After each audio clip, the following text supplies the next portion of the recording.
Welcome back to another Dragon Ball FighterZ video, guys. Today we're doing another Before You Buy, this time for Kefla. I'm going to be going through all of the DLC characters, so if you have one you'd like me to make a video about, leave them in the comments down below. And while you're down there, leave a comment telling me what you think about Kefla if you already have her, and if you don't, well then you can use those comments as a bit of a review. Now let's hop right into this, because this is probably one of the most fun DLC characters, and she's got a couple of unique tools that I want to share with you guys. So starting off with her basic attack, she's got a 6-frame light attack, and the second part of her auto combo hits 4 times, with the third part of her auto combo actually being a little bit more like Team Gohan's, where he launches himself up into the air.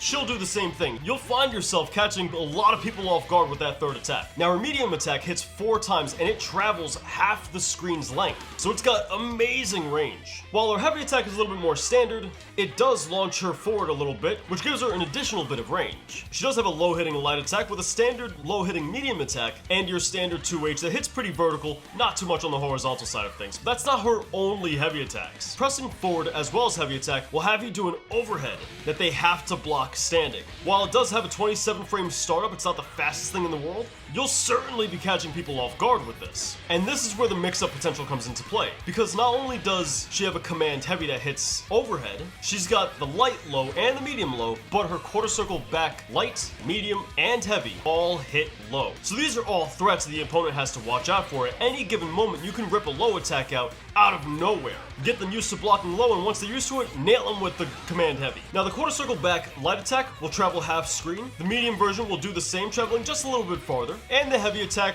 will do the same as the medium, but this time it'll give you a wall bounce anywhere on the screen. Now her quarter circle forward light will have Kefla go ahead and chuck a blast forward that travels really quickly. It has beam properties as well, while the medium version will throw it at a 45-degree angle upwards, covering an amazing angle to catch people that won't stop jumping away. And the heavy version will throw 2 horizontal blasts. Now her quarter circle forward light, medium, and heavy, and her quarter circle back light, medium, heavy both cannot be performed in the air. Now these next moves are where things get really interesting for the character, because check this out. Her quarter circle forward special will have these ki blasts go around her fist that will circle around rapidly.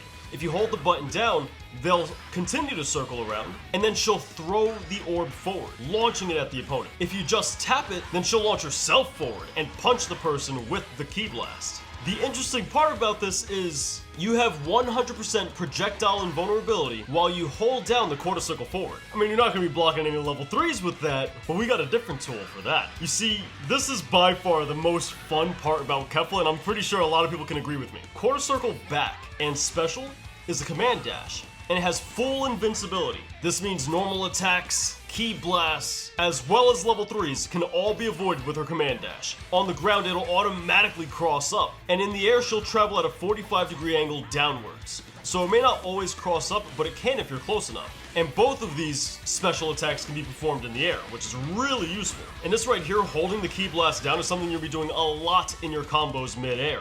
Talking about air attacks, her jumping light attack is pretty standard, her jumping medium hits twice, and her jumping heavy is pretty vertical, but pretty standard. And she does have a standard jumping down heavy, which launches the opponent higher up. Now this chick's got 3 different level 1s. For her first level 1, she'll teleport to the same height as the opponent and throw a bunch of ki blasts at them. And this can be done in the air and on the ground. On the ground, her second level 1 is similar to Hellzone Grenade from Piccolo.